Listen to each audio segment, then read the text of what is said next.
તો કેમ છો મિત્રો? હું છું યુ. હવે ઘડિયાળમાં વાગ્યા છે 8:15 અને હું નીકળું છું ટ્યુશન જવા માટે. તો મળીએ આપણે સીધા ટ્યુશન.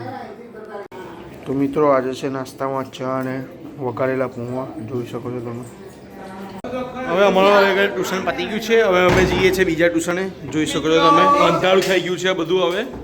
તો મિત્રો હવે હું અને મારા મિત્રો નીકળીએ છીએ બીજા ટ્યુશન માટે. તો મળીએ આપણે સીધા બીજા ટ્યુશન. તો મિત્રો અમે આવી ગયા છે ટ્યુશને. જોઈ શકો છો આ બધા છે અમારા મિત્રો. હવે અમે જઈએ છીએ ઉપર. તો મિત્રો હવે અમે જઈએ છીએ ઘરે જવા માટે નીકળી ગયા છે. જોઈ શકો છો તમે. તો મળીએ આપણે સીધા ઘરે. મિત્રો જોઈ શકો છો હું ઘરે આવી ગયો છું અને હવે જસ્ટ ખાવા બેસીશ. ખાવામાં છે આજે ગીલોડા બટાકાનું શાક, રોટલી અને દાળ. હવે હું ખાઈને નીકળીશ સીધો જોબ જવા માટે. તો મળીએ આપણે સીધા જોબ પર. મિત્રો હવે ઘડિયાળમાં વાગ્યા છે 11:30 અને હું જાઉં છું હવે જોબ માટે. તો મળીએ આપણે સીધા જોબ પર. તો મિત્રો વાગવામાં થાય છે 11:15 અને હું આવી ગયો છું શોરૂમ ઉપર. મિત્રો વાગ્યા છે ઘડિયાળમાં 3 અને હું અત્યારે આવ્યો છું બેંકના કામથી. તો હવે કામ પતી ગયું છે તો જઉં છું હવે શોરૂમ તરફ. તો મળીએ સીધા શોરૂમ. અમે આગળ ગોડાઉન પર અમને આજે થોડું વધારે કામ હતું તેના માટે અમે ઘરના કામ કરતા હતા. બસ હવે થોડું બાકી છે એ પતાવીને હવે અમે જઈશું. જોઈ શકો છો આ બધું અંદર મૂકવાનું છે હવે. પછી અમે જઈશું શોરૂમ જવા માટે. તો મળીએ આપણે સીધા શોરૂમ પર. મિત્રો હવે અમે જઈએ છીએ શોરૂમ તરફ. જોઈ શકો છો આપણે મળીએ સીધા શોરૂમ પર. જોઈ શકો છો દુકાન પર ગેસ્ટ આવે છે એટલા માટે હું ચા કોફી લેવા આવ્યો હતો. તો મળીએ પછી આપણે સીધા દુકાને. તો મિત્રો વાગવામાં થયા છે 7:30 અને હવે હું જાઉં છું બસ હવે ઘરે જવા માટે. તો મળીએ આપણે સીધા ઘરે. તો મિત્રો ઘડિયાળમાં વાગ્યા છે 9. આજે મને જોબ પરથી ઘરે જવામાં લેટ થયું છે કારણ કે કસ્ટમરનો ફ્લો થોડો આજે વધારે હતો એના માટે મને થોડું લેટ થયું છે. તો મળીએ આપણે સીધા ઘરે.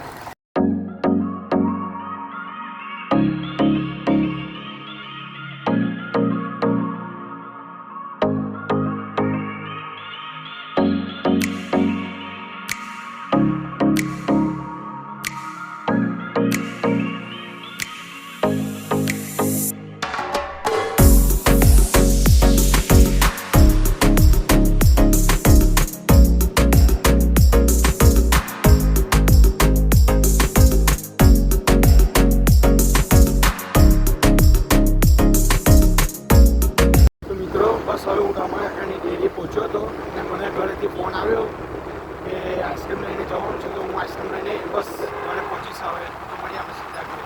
મિત્રો બસ હવે મેં ફોન લઈ લીધા છે અને હવે જાઉં છું ઘરે.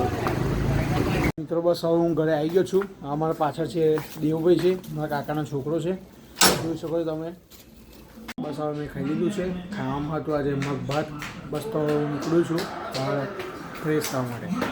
તો મિત્રો હવે અમે જઈએ છીએ માંજલપુર. અમારે ચોકલેટ હબમાં જઈએ છીએ ચોકલેટ ખાવા માટે. મેં અને મારો દીકરો છે. જોઈ શકો છો ઘડિયાળમાં વાગ્યા છે 10. બસ હવે અમે જવા માટે નીકળી ગયા છે. તો મળીએ આપણે સીધા ત્યાં.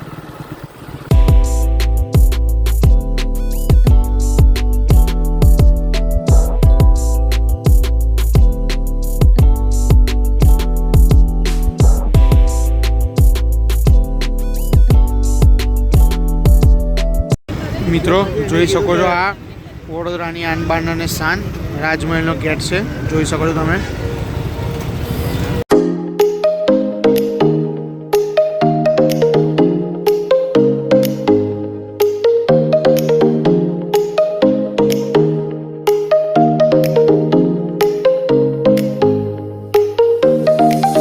મિત્રો હવે અમે આવી ગયા છે માંજલપુર ચોકલેટ હબના આંગણે. જોઈ શકો છો તમે કેટલી ગીર્દી છે. જોઈ શકો છો તમે. બસ તો હવે અમે ખાઈને અહીંથી નીકળીશું ઘરે જવા માટે. તો મળીએ આપણે સીધા ઓર્ડર કર્યા પછી આવે ત્યારે. મિત્રો જોઈ શકો છો તમે કેટલી લાઈન છે અત્યારમાં. ફૂલ પબ્લિક છે. તો મિત્રો જોઈ શકો છો આટલી ઠંડીમાં પણ અમારા પાર્થભાઈ છે એમને ઠંડુ ખાવાની ઈચ્છા થાય છે. જોઈ શકો છો તમે. મિત્રો જોઈ શકો છો અમારો ઓર્ડર કરેલું છે આવી ગયું છે હોટ ચોકલેટ શોર્ટ્સ. જોઈ શકો છો મંગાવેલી છે તે. હવે અમે ખાઈને નીકળીશું ઘરે જવા માટે. તો મળીએ આપણે સીધા બાઇક ઉપર. તો મિત્રો હવે અમે જઈએ છીએ ઘરે. રસ્તાની અંદર એટલી ઠંડી લાગી રહી છે. અમે ઠંડીથી ખૂબ જ થથડી રહ્યા છે. અમે ઘરેથી ફોકાની અંદર સ્વેટર પહેર્યા વગર આવ્યા હતા. તેનો મને આગળ આભાસ થઈ શકે છે. જોઈ શકો છો તમે કેટલા થથડી રહ્યા છે. મિત્રો હવે હું આવી ગયો છું ઘરે. ઘડિયાળમાં વાગવાના થયા છે 12. તો હવે હું જઈશ સુવા. વિડીયો મારો એડિટ થઈ ગયો છે અને હું થોડી વારમાં અપલોડ કરી દઈશ. તો મળીએ આપણે સીધે કાલે સવારના વ્લોગમાં. જય દ્વારકાધીશ.